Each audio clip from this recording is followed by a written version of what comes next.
What's up and welcome back to Bardown Talking Hockey, episode number 194, presented by the Barroom Network. It is the home of everything relating to the greatest sport in the world, the National Hockey League. My name is Vinny Parisi, and I still believe the New Jersey Devils can win the Stanley Cup. And this right here, this is Frankie Mueller, and he is the king of all beans. Frank, how you doing? I gotta say, I give props to Travis. Every week here a half hour early. He That loves the comment show. came in at 11:34. That means in your mind, when you wake up, you have to physically go to YouTube, go to the stream starting soon, and be there. I give props. I give props to Travis. That's huge. That's 100%. I don't know if Travis is on... here. I don't know if Travis is on X or Facebook, but would love He's to... on YouTube. Well, I know that. I'm You mean saying, if just he's in general, on to it? follow us, yeah. Because would love to chat hockey with him every now and again. Yeah, thank you very much, Travis. Tom's always in there. Tom's always. It's not a knock at Tom. It's Travis. He writes a comment half hour early. I know you're always here. And, Tom. Tom's a relative. Travis Right. knew us through this. Yeah. Yeah, I mean, Travis is sitting in here at 11:34. It's not a Dedicated. knock at you, Tom. We know you're always here. I'm not saying that nobody's always here. We have our regulars. We'll have once in a while Foster's will come in. Skokes, I don't know. Maybe it's on a Friday. I haven't seen Skokes in a while, but he's here every once in a while. Oak's very active on the Twitter machine, though. Always throwing Yeah. me likes and retweets, though. So it's just we got our own little following. It's just nice when people are here. Now it's nice to chat with some people like Tom, like Travis. It's nice to have a little community. Yep, and if you've been following this show for a long enough time at this point, you've been waiting for this episode for a very long time. We will get into that in period number 1.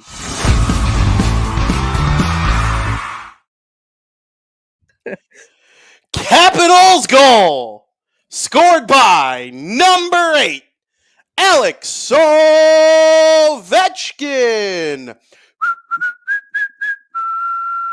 His 42nd of the season and 895th in the National Hockey League, assisted by number 43, Tom Wilson,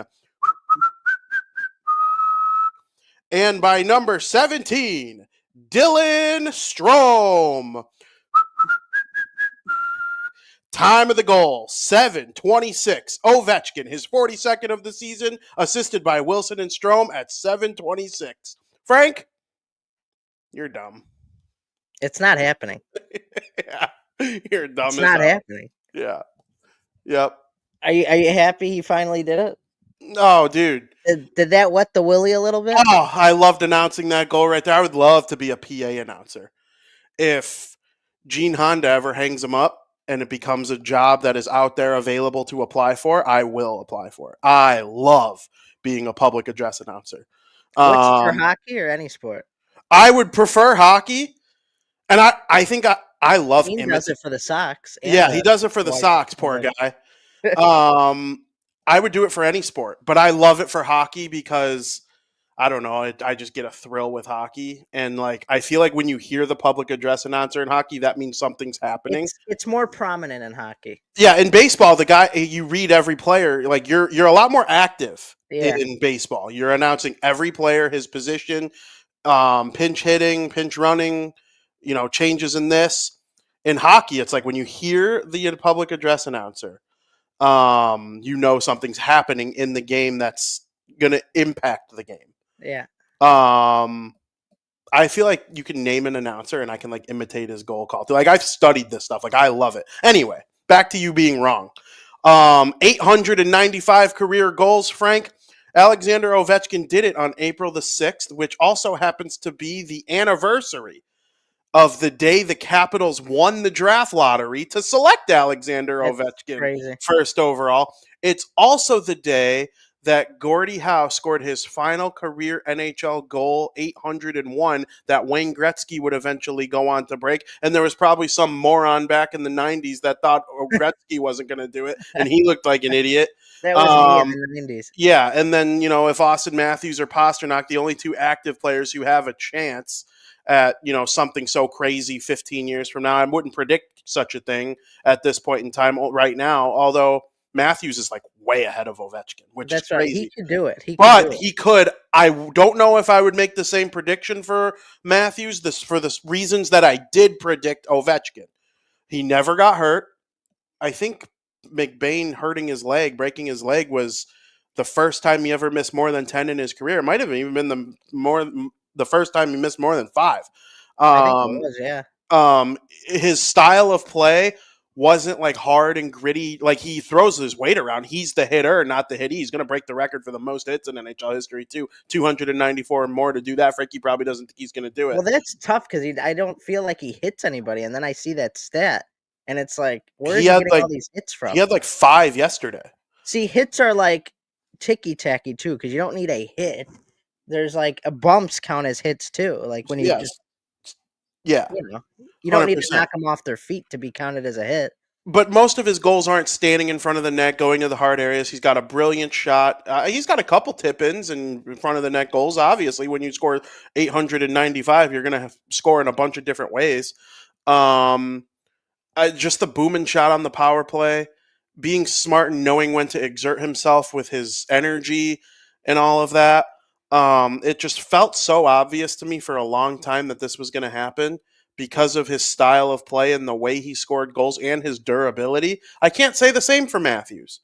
I think Matthews might be hurt right now. And he's playing, to his credit. Beautiful pass on the Matthew Nyes OT winner against the Lightning a couple nights ago.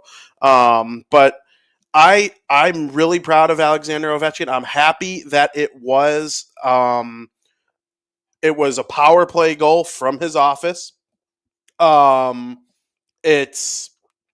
It's just a premier Ovechkin goal. Since Ovechkin came into the NHL, he made his debut the first game back after the lockout in 05. Crosby and Ovechkin, number 1 overall picks in 04 and 05, but their rookie years were the same because of the lockout in 05, wiping out the entire season.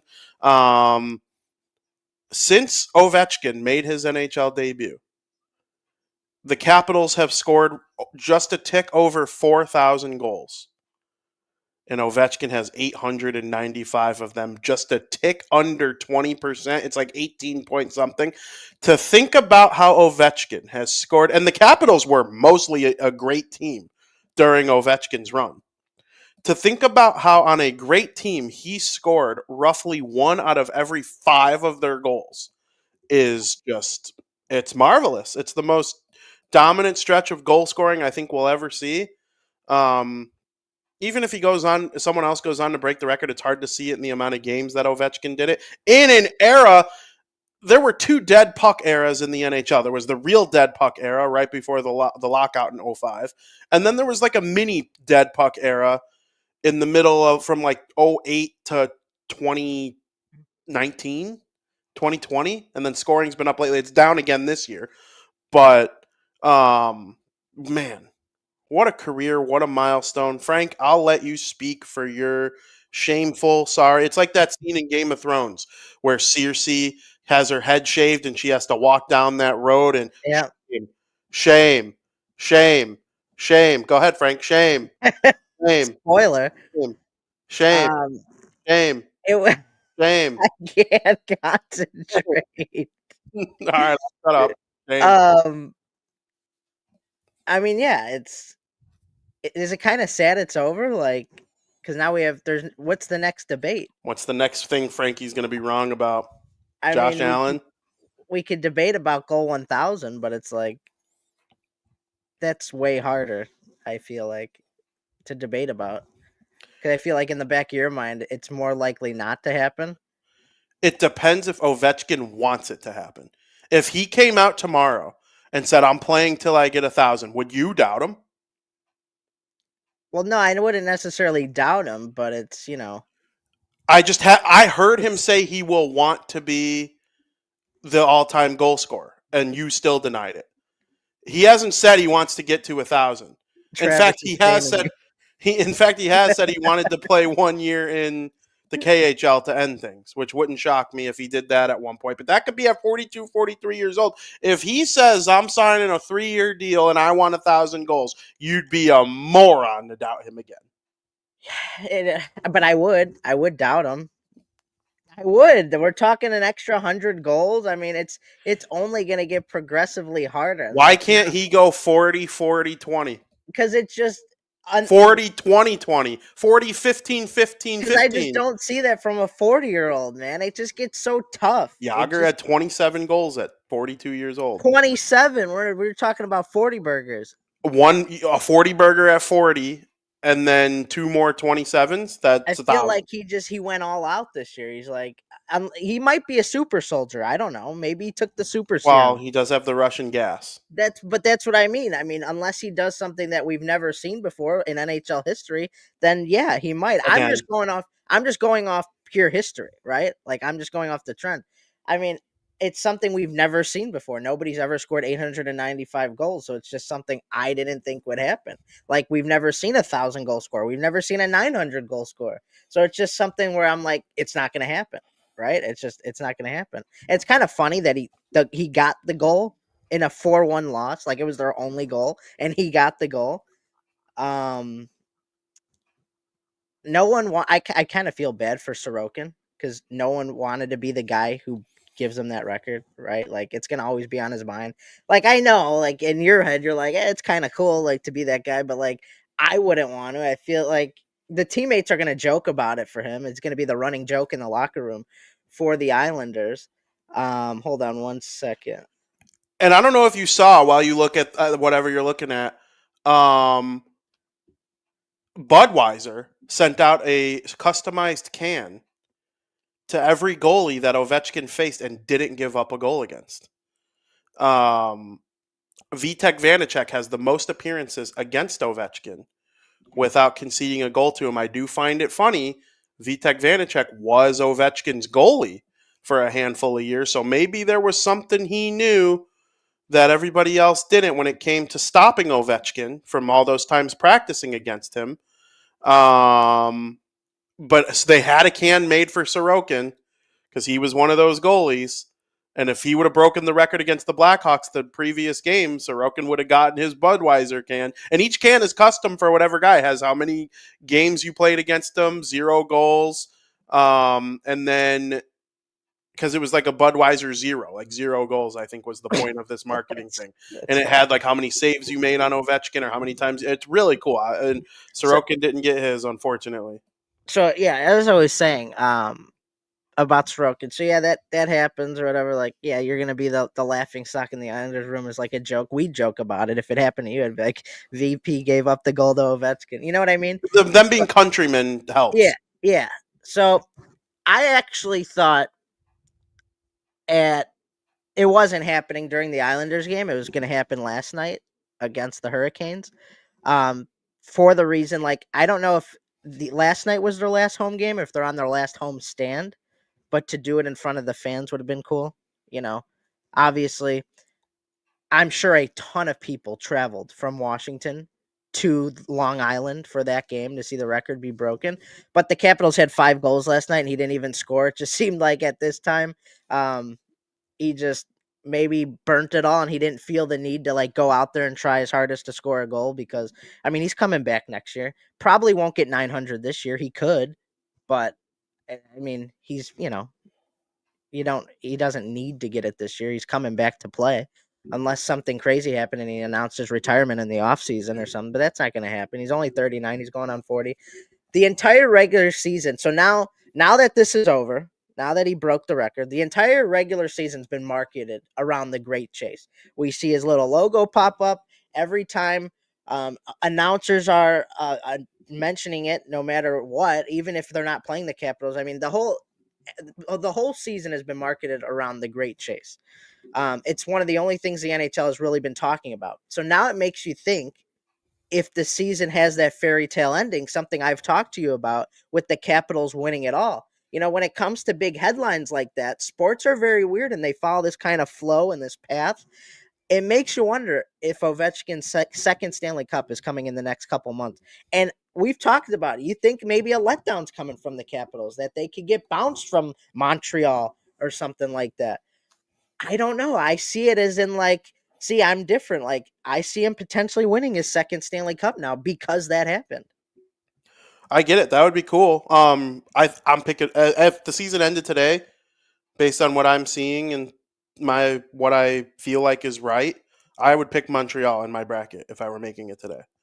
I don't really like the way Washington has played since they kind of started getting close with Ovechkin. Big win Although against the Canes. big win against the Canes. Carberry is going to be coach of the year. The NHL wrote a tweet about Budweiser class Canada honoring the toughest competition, and Ovechkin commented on it. Sorry you didn't get it, Ilya. So I thought that was very funny. Just being, good friends from Russia. Good stuff for Ovechkin. Frank, the night that they played the Blackhawks and he tied the record, he got to the second goal, I thought I and was going to be right. you said, see, it is happening tonight, and I thought to myself, this motherfucker is not texting me about being right about something to do with Ovechkin. That's not what I'm seeing right now. 0% chance that that's what's happening right now. And sure as shit, you were wrong about that too. I was. So close. I wonder. Close. So I wonder. I wrote it on the sheet. I was Should Frankie close. Mueller be banned from talking Alexander Ovechkin from this day forward for life? If I was Before banned, you'd Zoom. have nobody to debate with. Yeah, I don't know if that's You- true. You'd have nobody to debate. Who else thought he wasn't going to break it that you know? Well, Nobody. everybody else I That's know what I has mean. a brain. Well, that's what I mean. You have nobody to debate it with. Well, now we could come up with a new debate. We need a new debate. I think there's a chance that you should be banned. I think I'm going to put together like a council, like a jury, like a survivor jury, and present them the facts, and they're going to have to decide whether or not you are banned for life for talking Alexander Then there's Ovechkin. no fun. There's no people Wh- don't get the laughs. And When the he retires, I don't want you watching the ceremony. When the Blackhawks play the Capitals, I want you to have to miss that game.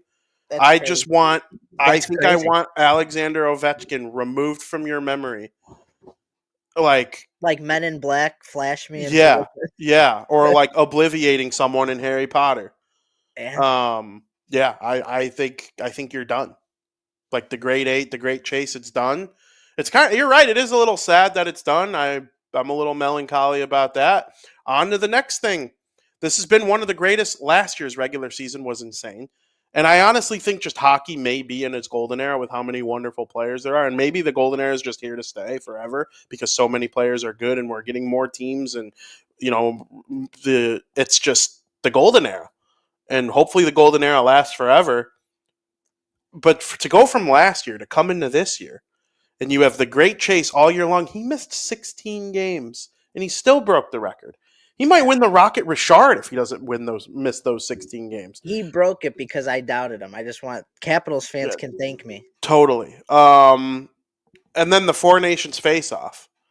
Between those two things and the way the Four Nations face-off ended with the golden boy of the league, Connor McDavid, winning it in overtime over Team USA for Canada. I mean, I was rooting for Team USA as an American, but like in hindsight, like Canada, Hockey Canada, McDavid making the big play. It's just what a season it's been so I far. actually forgot about that. That was this year. That's how much marketing this Great Chase has had. Yeah. Like, I completely forgot about the Four Nations face-off. Oh yeah, and the Four Nations face-off was nails from the beginning. Great. It was the great. very first game, Canada versus Sweden. And Canada went up too early. Sweden tied it. It went to overtime, and Mitch Marner with the OTGWG to the Team USA, Team Canada massacre on the Saturday night when the Kachucks fought and JT Miller. Like, it was just that tournament was nails. And the fact that that'll be the thing people most remember second from this season is just hockey's the greatest league in the world. Celebrini lighting the league. The Calder Trophy race we have this year between like four absolute studs. Cutter Gauthier scored his 20th last night. Like, Bedard is one of the greatest teenagers in Blackhawks history statistically now. I mean, it's just been incredible. And Ovechkin, he's right at the mountaintop of it. So Say you're sorry to Alexander Ovechkin right now. I don't know if I can, VP. Nope, you're going to do it. I don't I'm know. not moving on until you do. I'm in charge here. Do it. Sorry, Ovechkin, that I doubted you, but I doubted you with good reason. No, you didn't. Something we've never seen before. I can't be faulted on for something that's happened for the first time ever. Uh, I thought it was a smart decision to doubt you, but you proved me wrong. You proved me wrong, and I can admit that. I can admit you proved me wrong. Um, will I doubt you on 1,000? Yeah, probably. Well, he's not Um, signed long enough to score 1,000. I won't doubt him on 900. Not that stupid. But we'll see what happens. I assume if he were to get to 1,000, it would probably be with the Capitals, right? You would think. I don't see Maybe. him really going anywhere else long term. He might though. He might. I have a take. I won't. I'll doubt 900 until I see that he's coming back next year.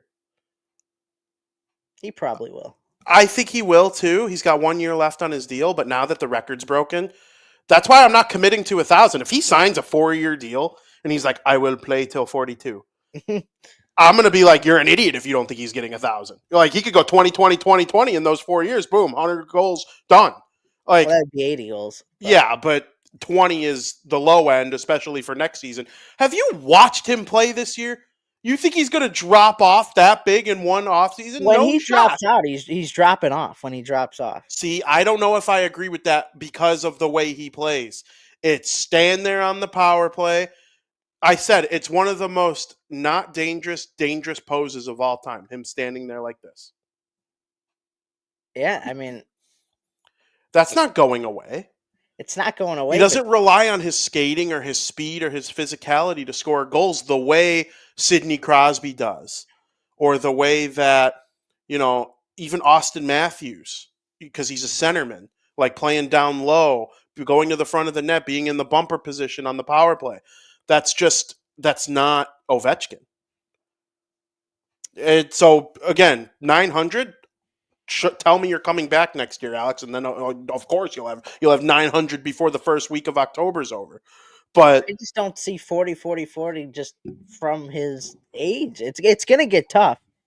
And maybe 39, he's right now. 39 might not be old for a guy of his caliber, right? Look at Crosby's up there in age. yeah, and I think Brett Hall had 39 goals at a 39-year-old. But when we start creeping into the 40s, the 41s, it's gonna get tough. 100%. I keep going back to Yager because Yager played a very similar style. Older, younger, completely different player. Younger Yager was like, fast, nimble. He was smart with the way he aged. He changed his game to adapt with his foot speed. Ovechkin really doesn't have to adapt to anything. All he does on the power play is stand there. And, Dylan Strome, what a revelation that guy's been, helping OV, basically becoming the new Nick Backstrom. He's got 51 assists. Yeah, it's crazy. I mean, good for him. He's been great. Yeah, good for him. The Blackhawks were like, no, we're going to let you go for nothing. Non-tender you in the offseason. You're going to sign a 3-year deal with the Capitals, and you're going to be the primary setup man for the greatest goal scorer of all time. It's been fun to watch. I like Washington. They're one of my favorite teams to watch in the last 20 years. They're right there with Pittsburgh, like marquee, and Edmonton over the last 10 years. Marquee television that is just a joy to watch. But no second cup. The East sucks, so I don't know. I think Toronto's the best team in the East, and I think Tampa's right there. Florida's very injured. You could tell me Matthew Tkachuk and Barkov and all these guys are coming back for the playoffs. How will they play when they come back? Remains to be seen. Elite players don't need much time to get back into the swing of things. I don't love the East. I think the Devils can beat the Hurricanes. I don't know if that's what I'm going to pick. I think the Hurricanes can beat the Devils. The Hurricanes are frauds too. What have they lost? 5 in a row? Something like that. Yeah. I mean, they're frauds too. If they're getting Russian Cale Makar. They just signed. I'm drawing a blank on his name. But and Demidov's coming to the Canadians. He's probably going to make his debut against the Blackhawks on Monday. So that'll Yeah, be I saw fun. that. That'll be very fun. Looking forward to that. We'll talk playoffs next week. Right now, we're going to get into something Travis commented on in period number 2. Just kidding, Frank. The sheet's a lie. I want to hear more about how you were wrong about Ovechkin, you dummy. What a complete moron you are. Hey, that's fine. Lay it on me. Lay it on For me. 2 years, man. And I have proof. I've been talking about it for over 10. The guy never gets hurt. He doesn't That's go into the good. dirty You did. He areas. was a superhuman. He was a super. Never It's got just hurt. like Tom Brady. Tom Brady, same thing. He just takes care of his body different. He goes about it different. But Pujols needed what, 18 home runs to reach 700? Man, these all-time great. One of these days, Frank, when a guy's chasing like an all-time record and you have doubt, just look at recent history and be like, I'm going to go in the opposite direction of what I actually think. and then they won't break it. And then I'll Well, be Pujols stupid. wasn't going to break a record. He was reaching a milestone. That's true. 700 home runs. Now there's something I was going to say and I forgot now. If you're Pujols, though, and you know you were able to just hit 18 home runs, why not just play until you break the all-time record? Oh, Like, I know. how long would it have realistically taken him to hit 750 whatever or 760 whatever that Bonds had? How far behind was he? Like 60 home runs. That's a lot. It's a lot, but like you had That's 18. a lot harder in He baseball. had 18 in limited playing time in his last season. So what if he went to some ass team, let's say the White Sox, and he just got 4 at-bats 162 times? You do that for 2 years? I mean, come on. I don't know. I will always look back on that as a little strange. I know what I was going to say.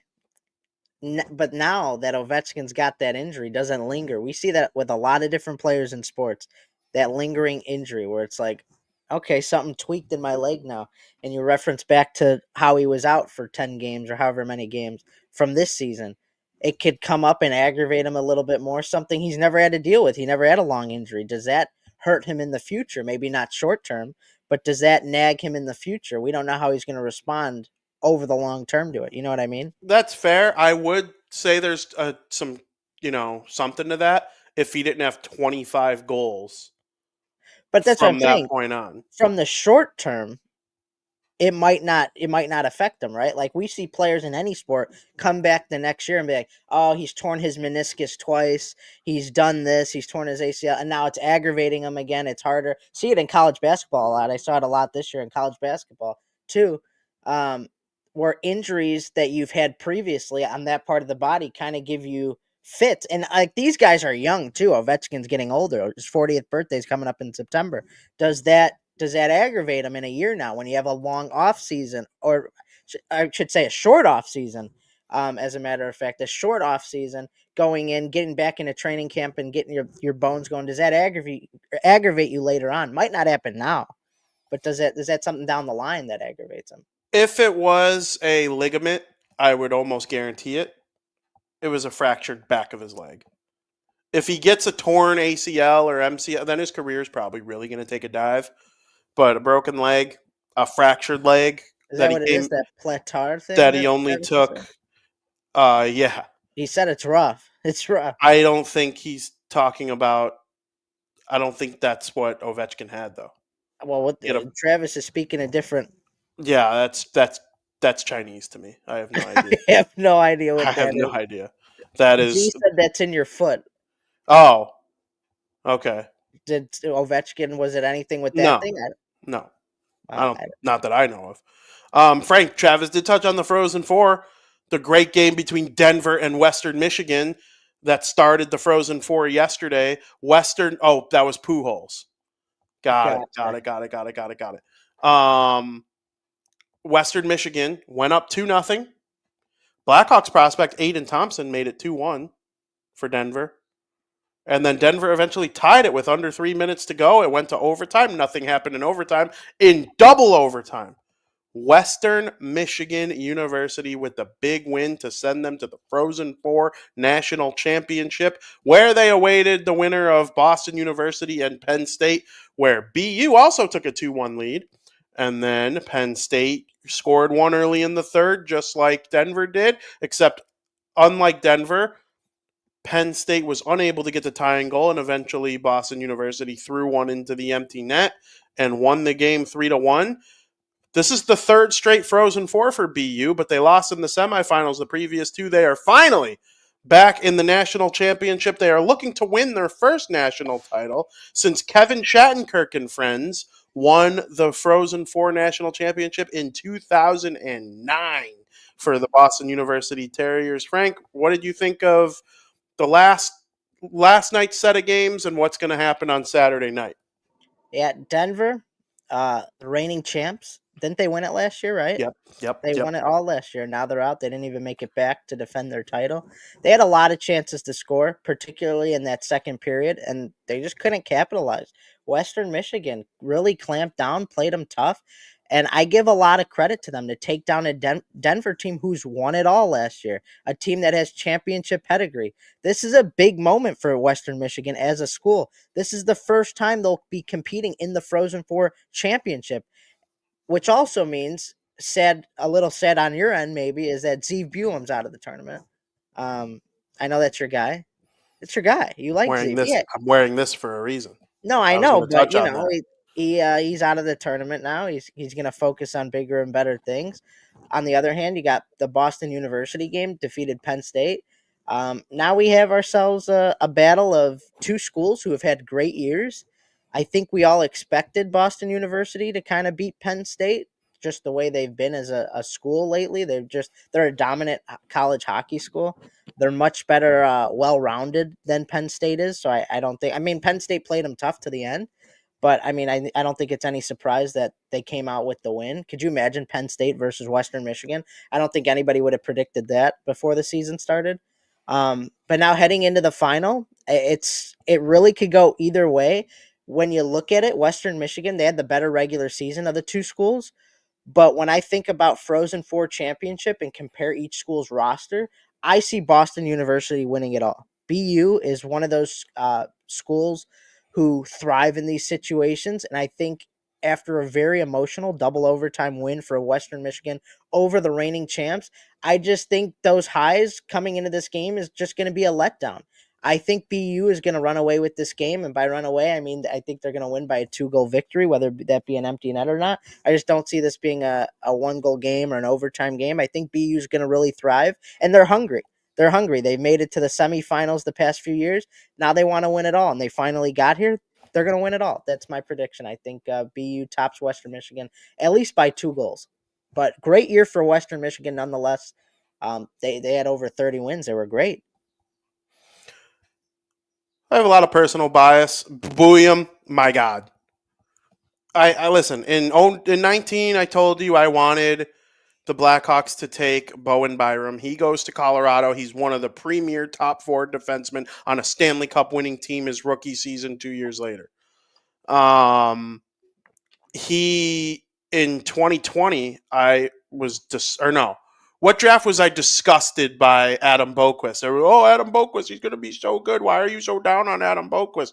I wanted either Keandre Miller or Quinn Hughes in that draft. Obviously, Quinn Hughes went 7th to Vancouver. He didn't even get to the Hawks at 8. But it was a possibility that he got to the Hawks at 8. He went one pick prior. If that draft were redone, Quinn Hughes would go first overall, and it's not close. But he was right there in that 7, 8, 9 mix. I wanted Quinn Hughes. In 2020, I was like, give me that Tim Stützle guy. Please let him fall to the Devils at 7. He goes 4. If that draft's redone, he goes first overall.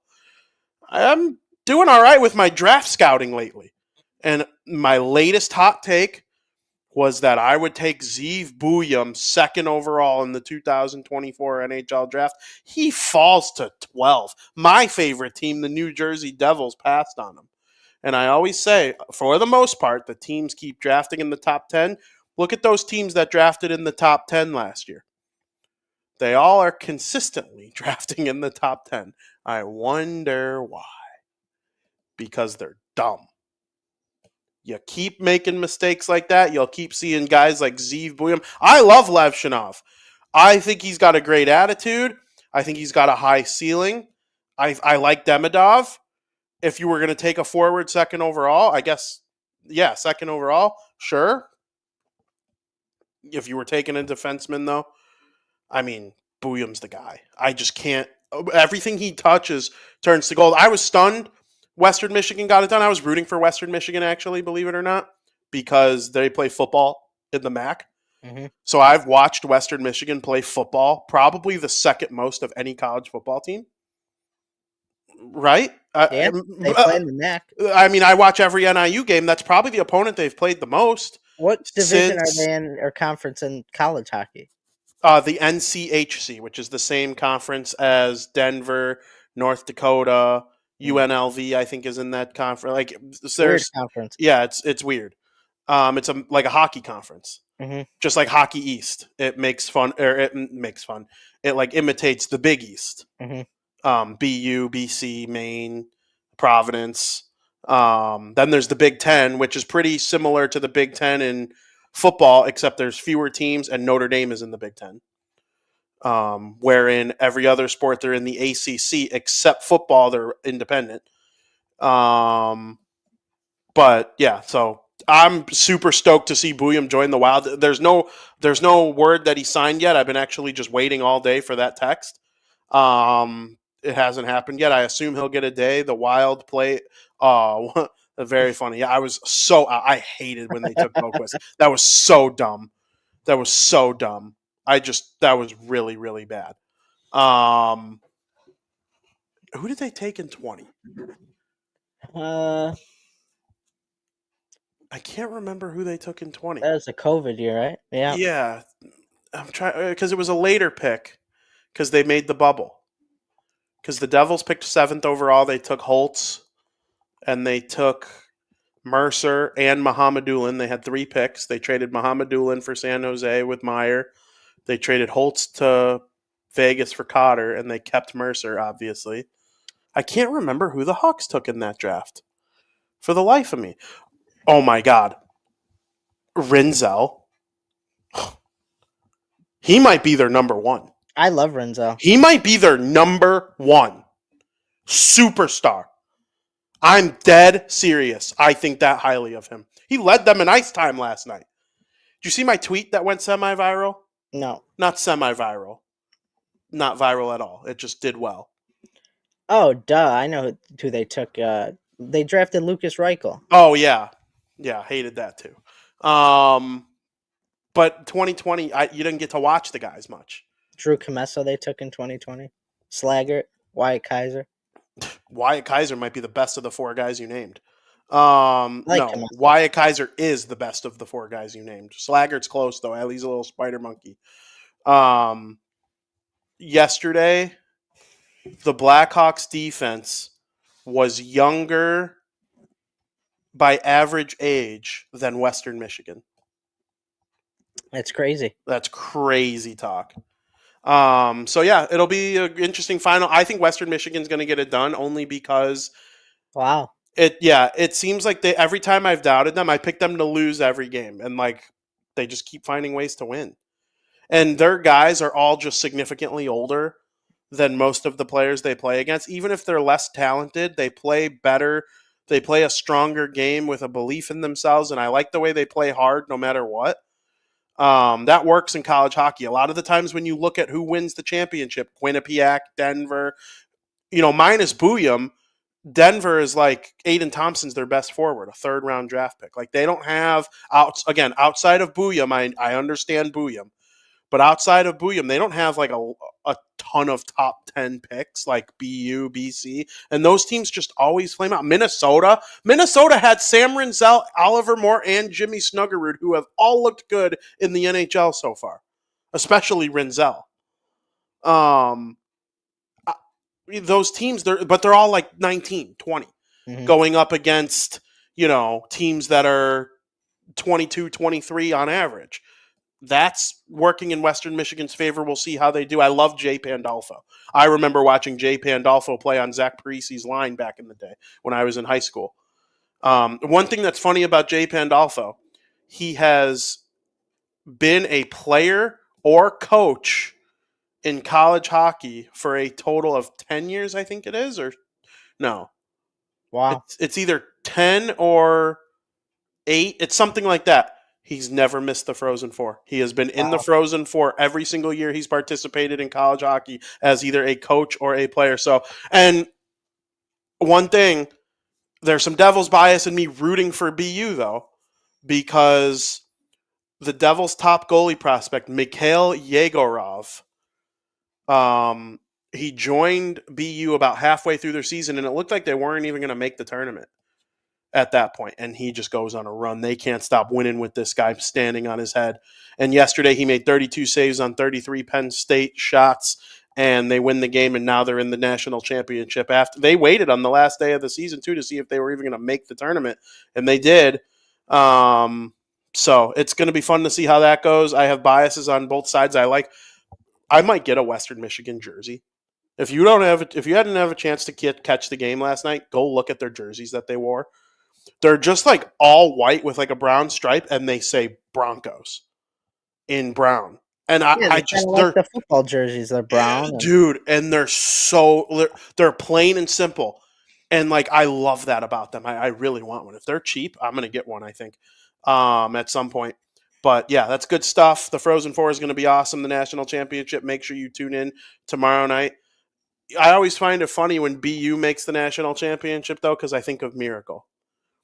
And BU lost the national championship the year before 79 or whatever, and when Jack O'Callahan and BU played against Shane McClanahan in Minnesota in the championship, and that led to that famous bar scene in the movie where he goes, "That pansy over there cheap shots me and takes the ring right off my finger."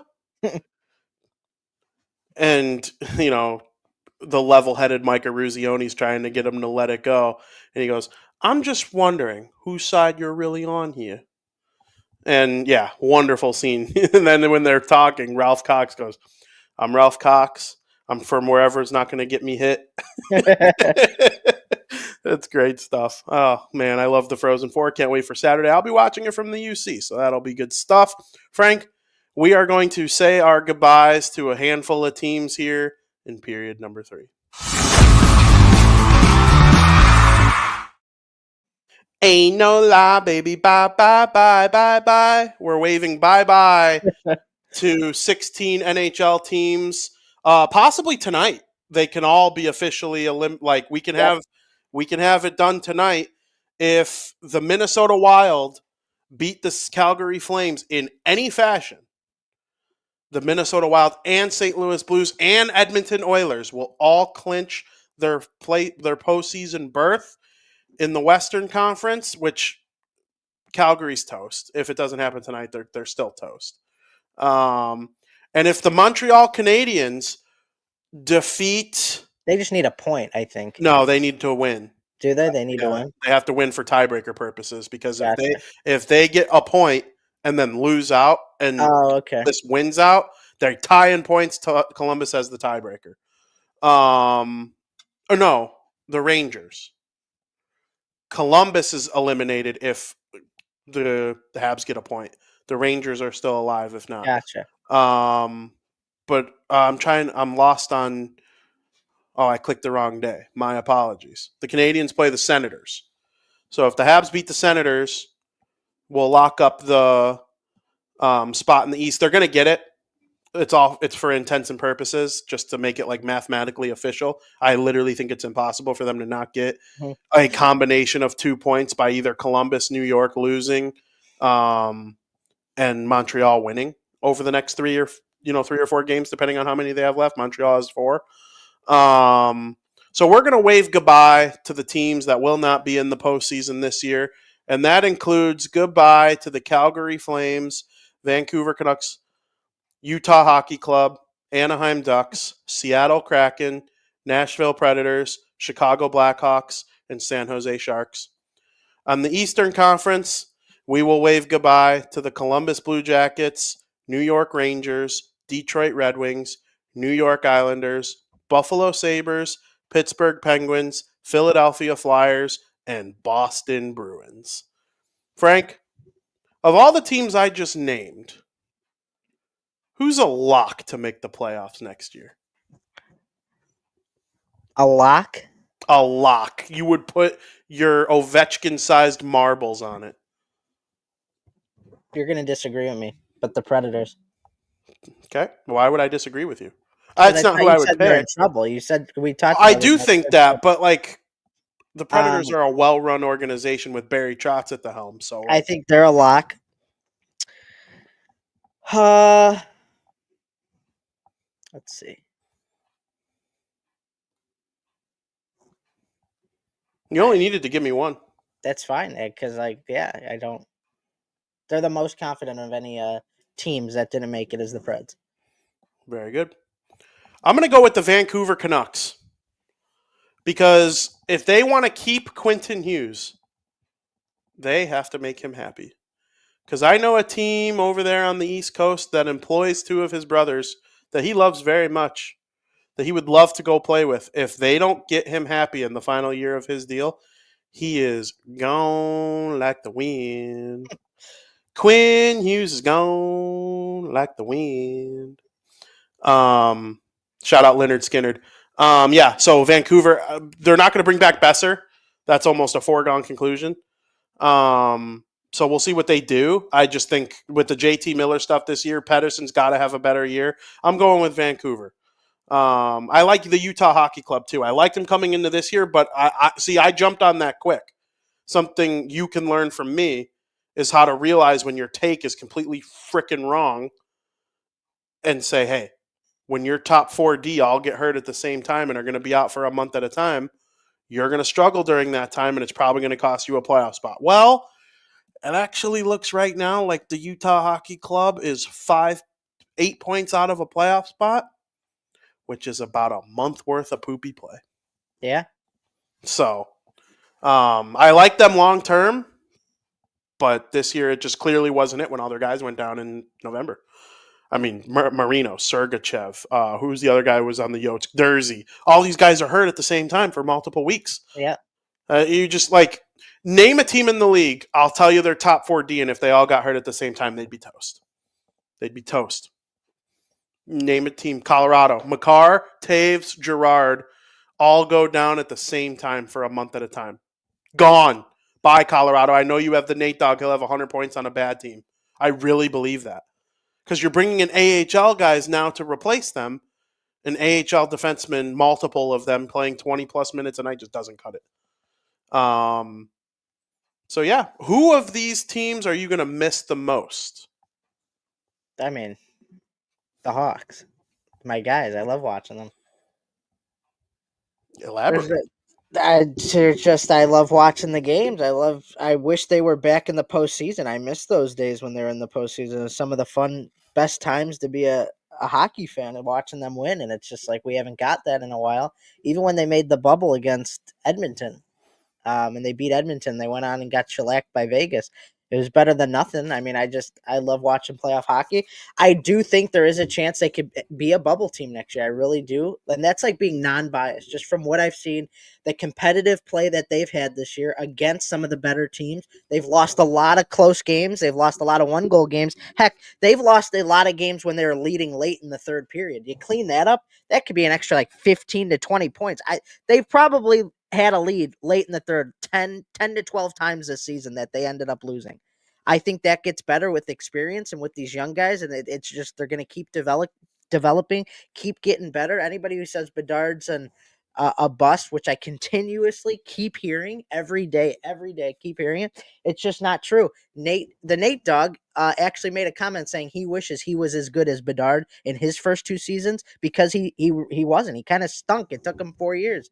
So I'm excited to see Bedard get his 3rd year under his belt, and I'm just gonna miss it. I'm gonna miss talking about these guys, but part of the beauty is the development and seeing them thrive and getting better. And I do think they have a chance to be a playoff team next year, potentially a bubble like a Montreal or Ottawa.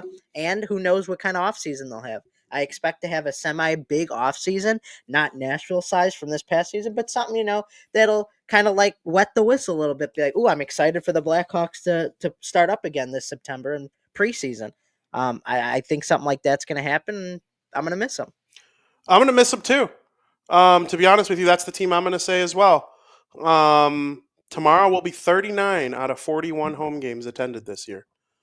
And it's been a treat. I've loved every second of it.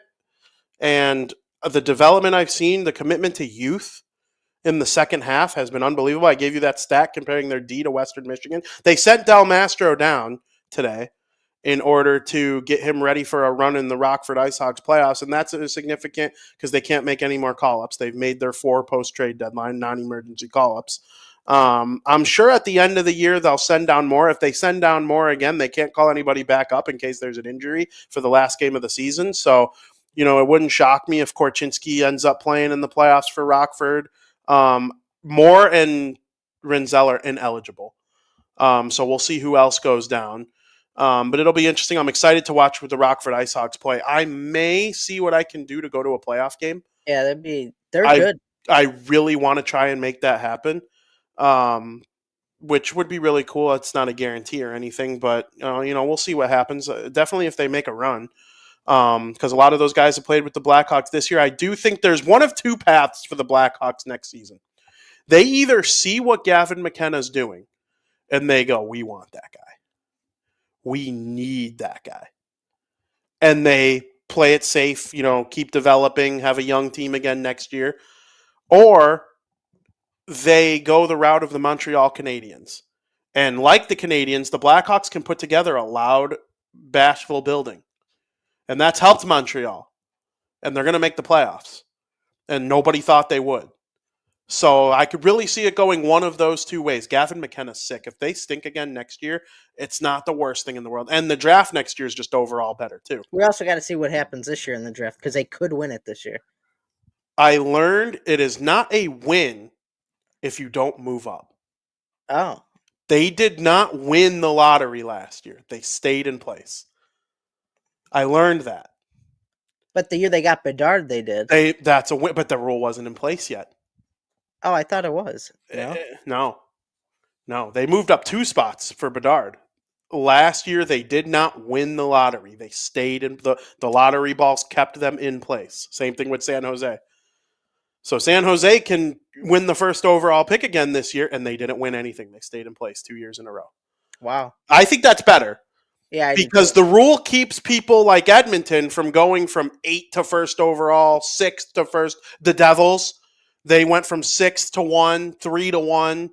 That stops that from happening and creating dynasties that way. If you're actually that bad, again, you deserve to have a chance at the lottery. So we'll see how it goes. It's going to be interesting. I'm excited for the lottery. I'm hearing a little birdie told me it's going to be the first week in May. So we'll see. I think they could clinch second best odds. The next point they get will clinch them second best, something like that. The Hawks, yeah, the only way, I mean, just like we talked about these playoff teams, it's probably impossible they get the best odds because San Jose would have to win out. Yeah. Without the Hawks doing anything. It's 100%. Not going to happen. So the Hawks are going to clinch the second best odds because they're 10 behind Nashville. So they're locked in at 2. I think so too. I'm not going to write the story till it's like a mathematical lock. So then something bad can happen and make my story make me look like an idiot. But for all intents and purposes, it looks like they will have a 13.5% chance of winning the draft lottery. You don't want to win it this year. Come in second. Then next year you can win it if you're bad enough. Or you could be Montreal. Though, they could win it twice now because the Bedard one didn't count. So they could win it this year and next year. You're right. Yeah, you're right. Why not win it then? Yeah, you're right. You're absolutely right. So we'll see how that goes. Frank, it's time for America's favorite podcast segment of the week. Breaking news. Gabriel Landeskog will make his AHL debut tonight. Oh, wow. And he is back. They were waiting for the morning skate to be over to decide if he could. Congrats to Gabriel Landeskog. That's proof that the hockey community is the best community in the world because everybody's pulling for this guy to get it done. Super stoked. He will play for the Colorado Eagles tonight. And that leads us into America's favorite podcast segment of the week, Breaking Bets.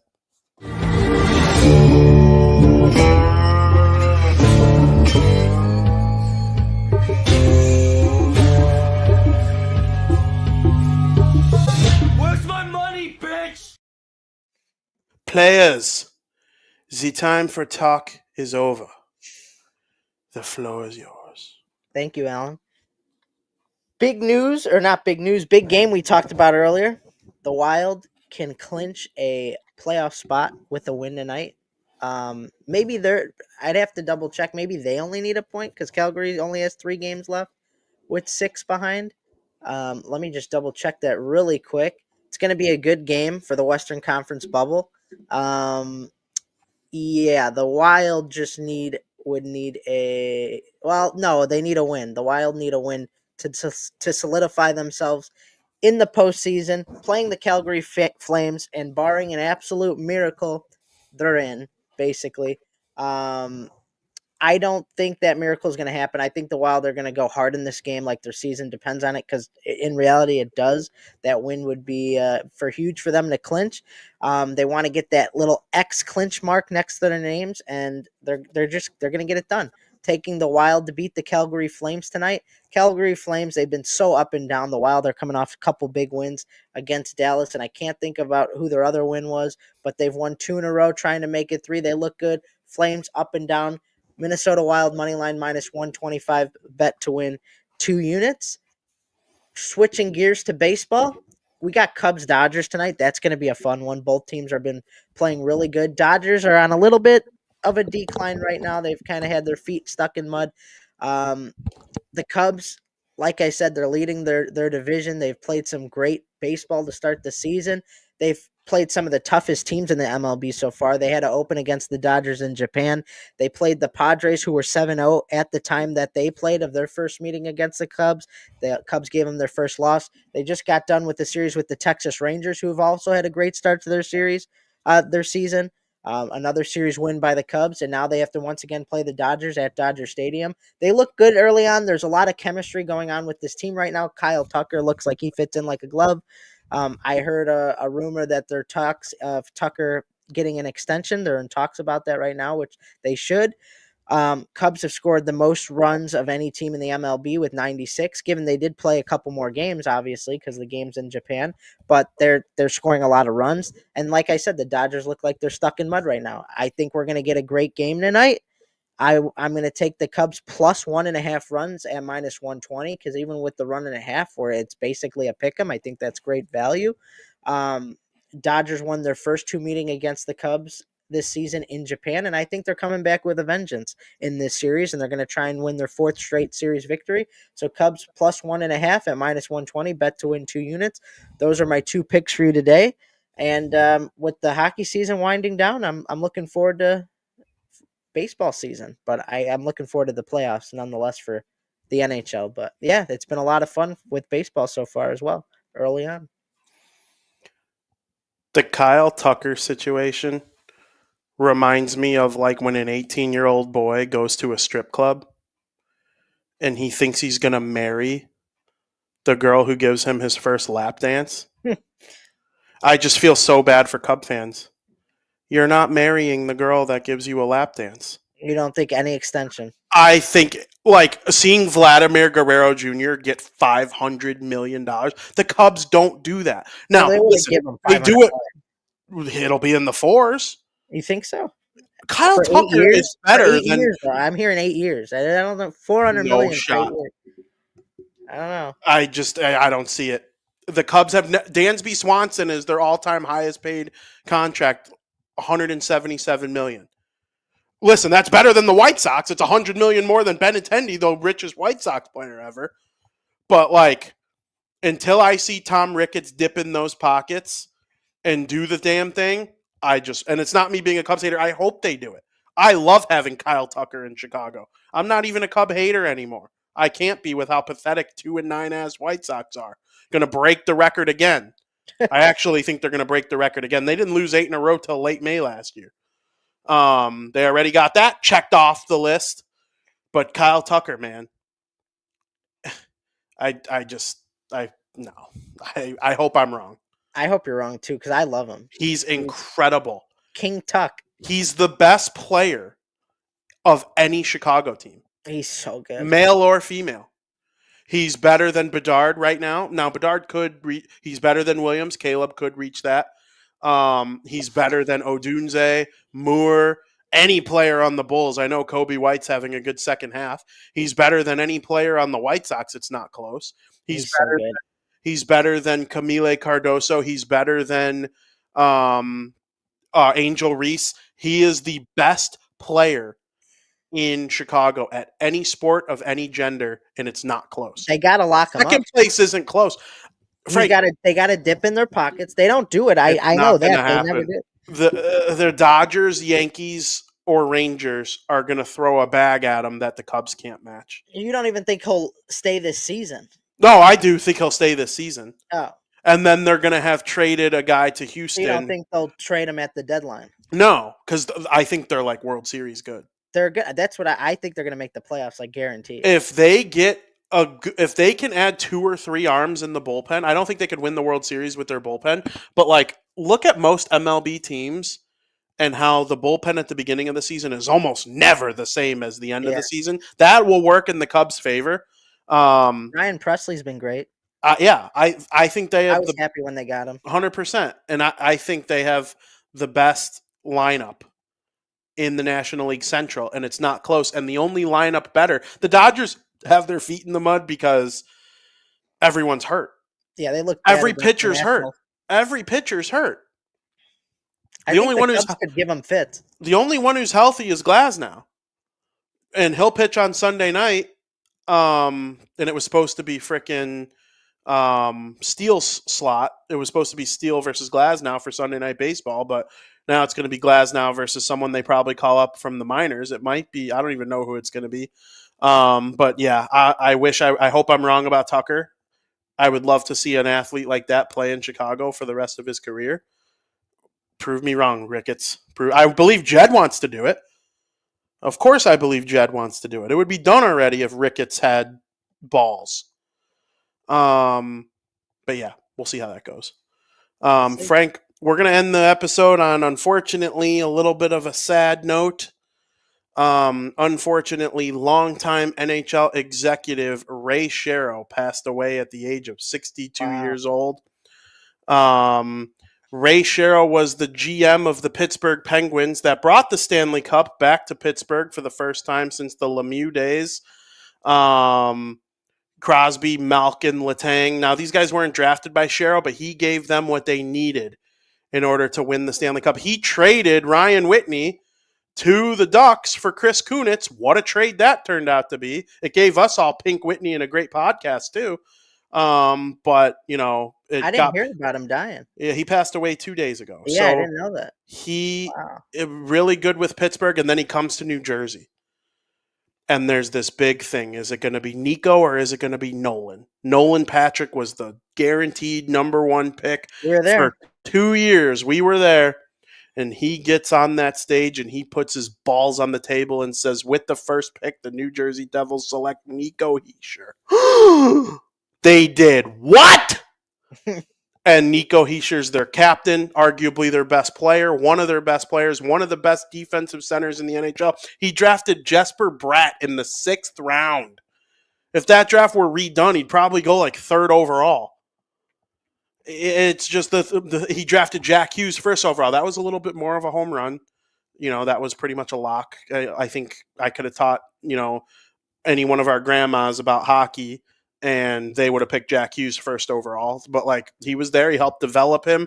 His footprints are still very much on the New Jersey Devils. They're still even on the Pittsburgh Penguins a little bit, hearing about, you know, how he impacted Crosby and Malkin and Hischier and Hughes and Bratt. Just some nice things said about Ray Shero. He seems to have been one of the nicest hockey men of all time. I'm glad he was able to be a part of the New Jersey Devils for a long time. It's crazy. We were at that draft when he took Hischier 1st overall.